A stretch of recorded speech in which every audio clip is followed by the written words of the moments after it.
Good morning বন্ধুরা, কেমন আছেন আপনারা সবাই? আশা করি সবাই ভালো আছেন, সুস্থ আছেন, সাবধানে আছেন। আমিও ভালোই আছি। আজকে বৃহস্পতিবার, সকাল সকাল বলবো না, এখন প্রায় বেলা 11টা বাজতে যায়। এখানে রান্না বান্না করব। আজকে হবে পালং শাকের চচ্চড়ি, সিম, মূলো, আলু, বেগুন দিয়ে পালং শাকের একটা চচ্চড়ি হবে। আর মূলোর না ওপরে যে ওই মুখটা থাকে না, ডাঁটা ডাঁটার মতো, ওইটাও কেটে দিয়ে দিয়েছি। আর বেগুনটা বেশ ভালো ছিল। আর এখানে আজকে খিচুড়ি করব। আজকে শীতে প্রথমেই খিচুড়ি হবে। আজকে আলু দিয়ে, গাজর দিয়ে, ফুলকপি দিয়ে একটা বড়, তার সাথে দু রকম ভাজা করব। পটল ভাজা হবে আর আলু ভাজা হবে, আর পালং শাকের চচ্চড়ি হবে। ব্যাস, খিচুড়ির সাথে একটা চচ্চড়ি দেখবেন হেভি লাগে। বিশেষ করে ছ্যাঁচড়া হলে তো খুবই ভালো হয়, কিন্তু ছ্যাঁচড়া তো হবে না। ছ্যাঁচড়ায় সব রকম সবজি দেওয়া যায়, বাবা শুনতেই কেমন লাগে, তাই না? আর আজকে সকালে ব্রেকফাস্টে করেছিলাম হচ্ছে ভাত ভাজা। এখানে তিশান খেয়ে যাবে, ওর আজকে পরীক্ষা, আজকে থেকে পরীক্ষা শুরু হচ্ছে। তো ও খেয়ে নিয়েছে, ও রেডি হয়ে গেছে, আমিও রেডি হয়ে নিয়েছি। এইবারে বেরোবো। সবজিপাতি সমস্ত কিছু কেটে ধুয়ে রেডি করে রাখলাম। বাসন পড়ে আছে, আজকে বৃহস্পতিবার, পুজো করতে হবে। তো এখানে আমি আমার ভাত ভাজাটা নিয়ে নিয়েছি, ও রেডি হোক, ততক্ষণ আমিও খেয়ে নেবো। আর আজকে দেখছেন ঘরের অবস্থা, দেখুন, দুখানা জামা বার করতে গিয়ে এই রকম অবস্থা করেছে ঘরের। আর এই নতুন ড্রেসটা না বার করে দিলাম পরীক্ষাতে পরে যাওয়ার জন্য।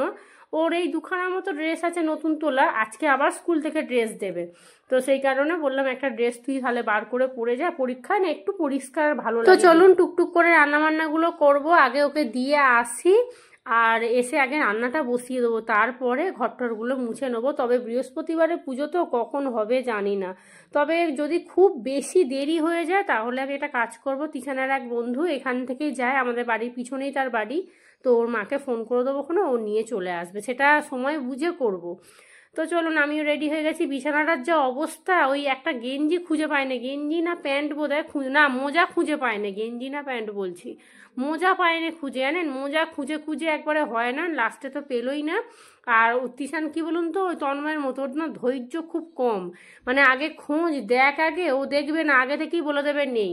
কিন্তু আমি সেই জায়গা থেকে আবার জিনিসটা বের করি। শীতকাল হলে কি হবে, প্রচন্ড রোদ্দুরটা না গায়ে লাগানো যায় না। আর আমার যেহেতু মাথা ব্যথার সমস্যা, তো আমাকে একদম রোদ লাগাতে মানাই করে দিয়েছে, মানে রোদ্দুর লাগলেই মাথা ব্যথা করবে। তো চলুন, স্কুলের সামনে চলে এসেছি। মোটামুটি ছুটি হবে 2টোর দিক করে। আর তিশানের অনেক বন্ধুর মা না বসে থাকবে। তো 1.5-2 ঘন্টা বসে থাকাটা সম্ভব নয়, কিন্তু ওদের সমস্ত কাজ বাজনা হয়ে যায়, সকালবেলা সব কিছু করে বেরোয়। তো তো সেই কারণে ওদের না মানে অসুবিধাটা কিছু হয় না। আর এখন ঘর খুঁজছি, কোন ঘরে বসবো, কোথায় লেখা টানিয়েছে, কি করেছে, এইসব দেখে তিশানকে 1 নম্বর রুমে বসিয়ে দিয়ে চলে এসেছি। আর তিশানের বন্ধুর মা বললো, সুপ্রিয়া তুমি চলে যাও, চিন্তা করবে না, ছুটি যদি হুট করে হয়ে যায় তো তোমাকে ফোন করে দেবো, এটা একটা নিশ্চিন্ত।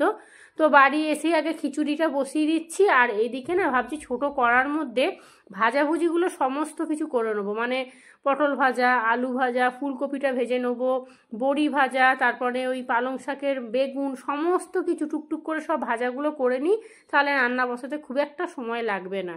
তো ওদিকে খিচুড়ির জন্য জলটা বসিয়ে দিয়েছি, এবারে চাল ধুয়ে দিয়ে দেবো। চালটা দেবো না, আগে ডালটা দেবো। এই যে মুসুর ডাল দিয়ে আমি খিচুড়ি করি, মুগ ডাল দিয়ে করলেও হয়, ভালো লাগে, কিন্তু আমি মুসুর ডালটা দিয়েই করি। গোবিন্দভোগ চাল ঘরে যা ছিল হতো না, আমি আবার 200 নিয়ে আসলাম। আর অল্প একটুখানি তুলে রেখে দিচ্ছি, কারণ মনে হচ্ছে অনেকটা বেশি হয়ে যাবে।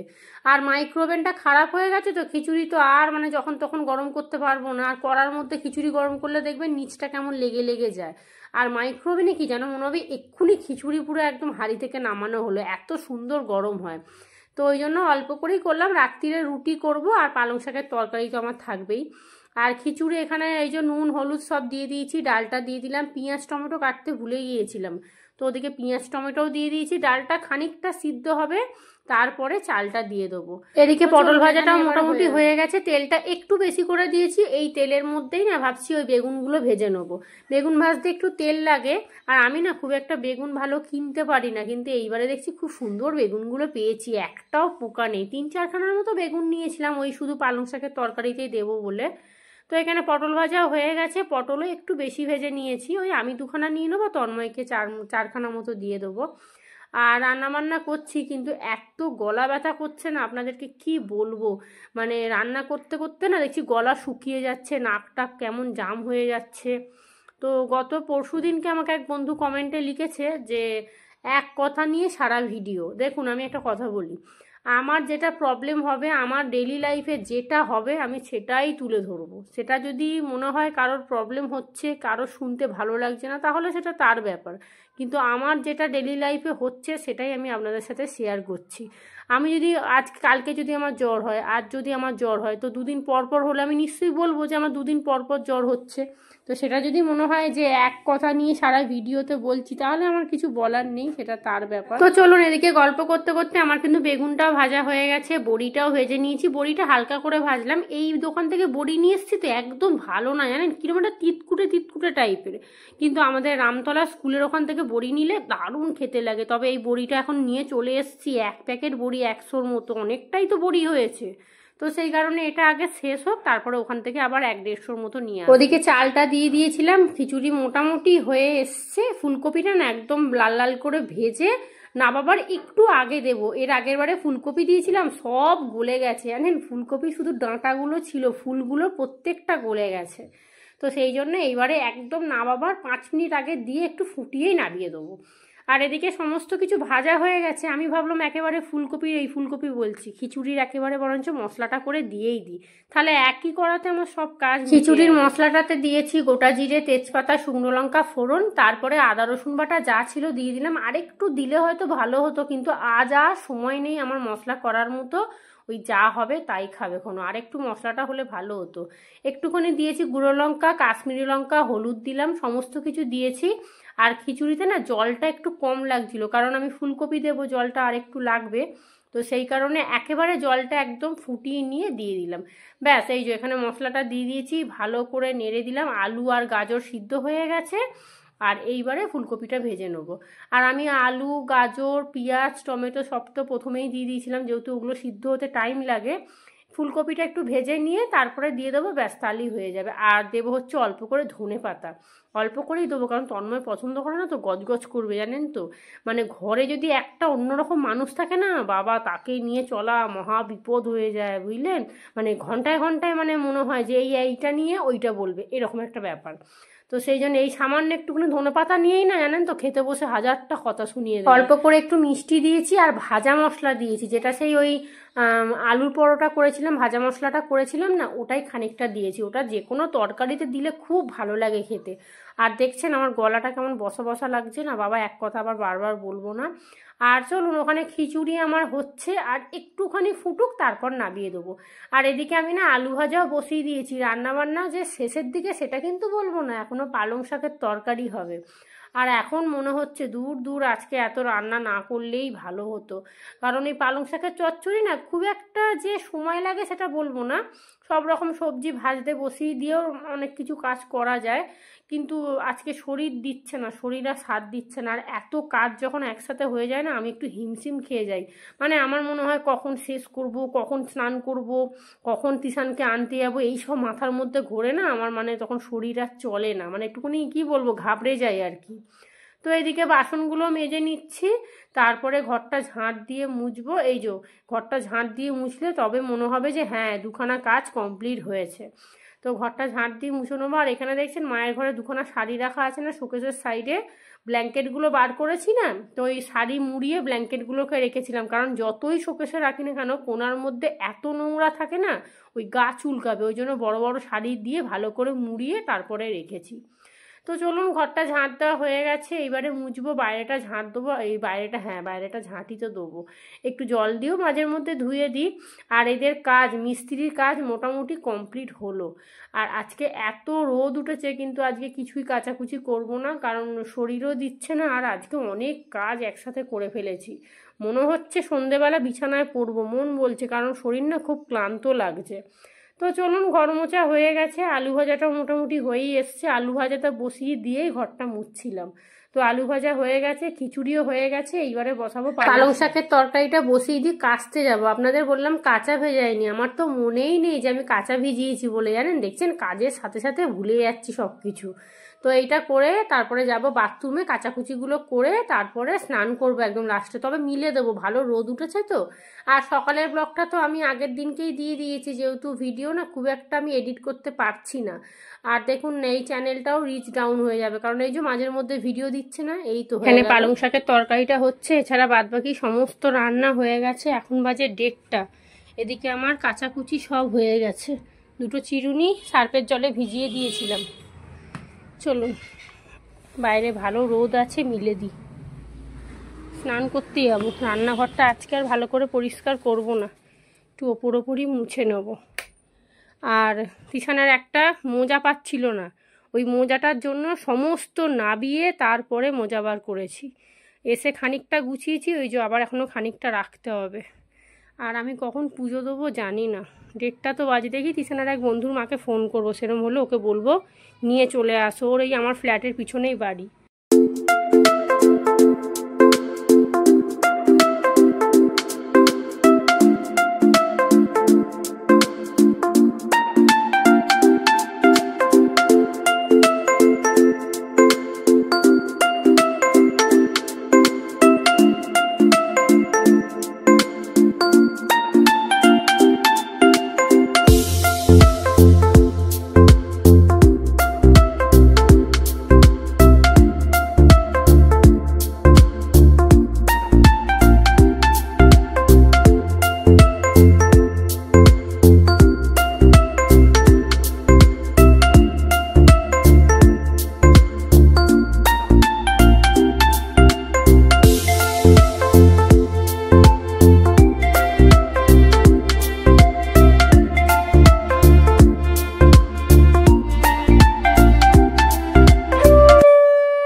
বৃহস্পতিবারের পুজো দেওয়া কমপ্লিট হলো। এখন বাজতে যায় প্রায় 2টো কি 2:30। হ্যাঁ, 2:15-20 তো হবেই।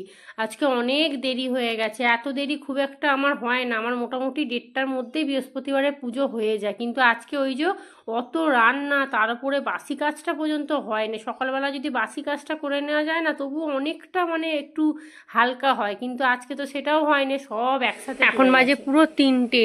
এই সবে পুজো দেওয়া হলো। তিশান চলে এসেছে, ও এসছে অনেকক্ষণ, প্রায় 2:30-টের দিক করে। স্কুল থেকে ড্রেস দিয়েছে, বেশ বড় সড়োই দিয়েছে। আমি খুব চিন্তা করছিলাম যে আমি তো যাব না। এই যে হাফ প্যান্ট বেকার, 3খানা এই নিয়ে হাফ প্যান্ট জমে গেছে। আর এখানে 2খানা ড্রেস দিয়েছে। একটা হচ্ছে ফুল হাতা, ভালোই বড় দিয়েছে।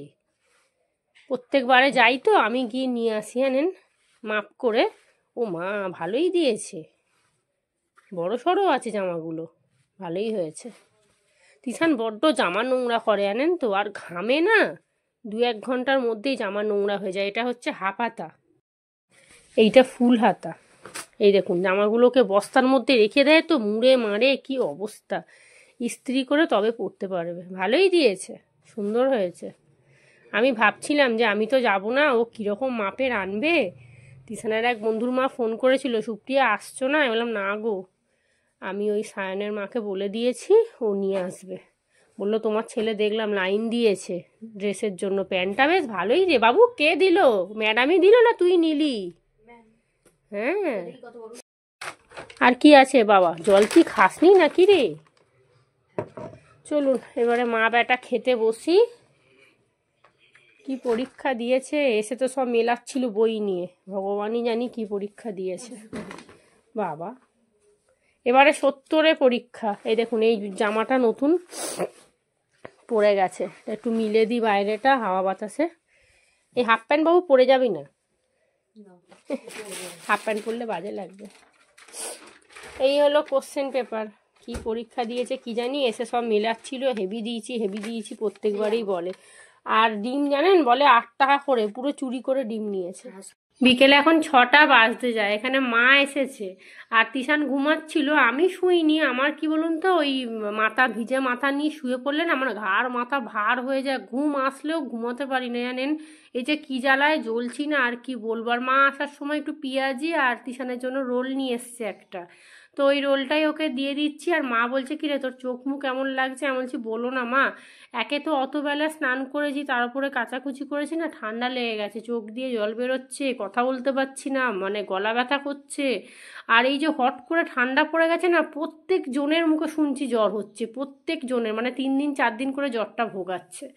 তো ওই একটা রোল নিয়ে এসেছিলো, তিশানকে হাফ দিলাম আর আমি আর মা একটু একটু করে খেলাম।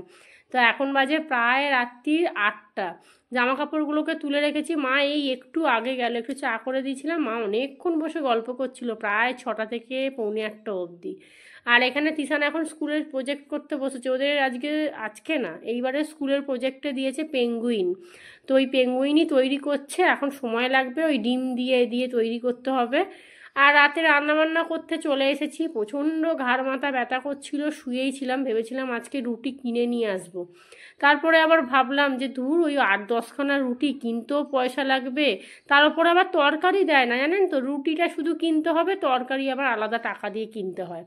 তো সেই কারণে ভাবলাম না, তার থেকে বরঞ্চ নড়ে নড়ে রান্নাঘরে যাই, একটু ফুলকপি আলু পেঁয়াজকুলি ভাজা বসিয়েছি আর এদিকে রুটি করছি। আর তরকারি এত কম দেয় জানেন তো, তরকারি হয় না। আর তন্ময় না একটুখানি তরকারি বেশি না হলেও আবার খেতে পারে না, ভাতেও বলুন আর রুটিতেও বলুন না কেন, ওকে একটু তরকারি বেশি করে দিতে হবে। তো এখানে এই যে খিচুড়ি আছে, সকালের মোটামুটি অনেক কিছু আছে, আলু ভাজা আছে, ওদিকে পালং শাকের তরকারি আছে, আর এদিকে একটু ভাত ভাজা পড়ে আছে, আমি তো আর বেলায় ভাত ভাজা খেতেই পারলাম না। আর এখানে পটল ভাজা আছে, তো রুটি করছি, পেঁয়াজকলি আলু ভেজেছি, ব্যাস এই দিয়েই হয়ে যাবে, আর কিচ্ছু লাগবে না। আমার তো পালং শাকের তরকারি আছে, আমি না আবার শুকনো জিনিস দিয়ে না আমি রুটি খেতে পারি না, ওরা যেমন শুকনো জিনিস দিয়ে খেতে পারে। আর এখন তিশান বলছিল আমি ফুলকপি আলু ভাজা দিয়ে রুটি খাবো না, বলছি খেতে হবে না, কারণ তন্ময় বলছে ফুলকপি পেঁয়াজ কলি আলু ভাজো, আর তিশান বলছে আমি খাবো না। আমি কি আবার আলু চচ্চড়ি করবো বলুন তো? তিশানকে বলেছি খেতে হলে খা, নাহলে শুধু রুটি খেয়ে শুয়ে পড়বি। তো চলুন, রান্না বান্না হয়ে গেছে, এদিকে গরম গরম রুটিও হয়ে গেছে, তিশান ওদিকে প্রজেক্ট করছে এখনো, ওকে একটু সাহায্য করতে হচ্ছে আমাকে। এই যে খবরের কাগজ কেটে কুটে লাস্টে কি এটা তৈরি হয় আপনাদেরকে লাস্টে একদম দেখাবো। তো চলুন ভিডিওটা এখানেই শেষ করি। আপনারা সবাই ভালো থাকবেন, সুস্থ থাকবেন, সাবধানে থাকবেন, আর আমার চ্যানেলটা প্লিজ সাবস্ক্রাইব করে দেবেন। আজকের মতো সবাইকে টাটা।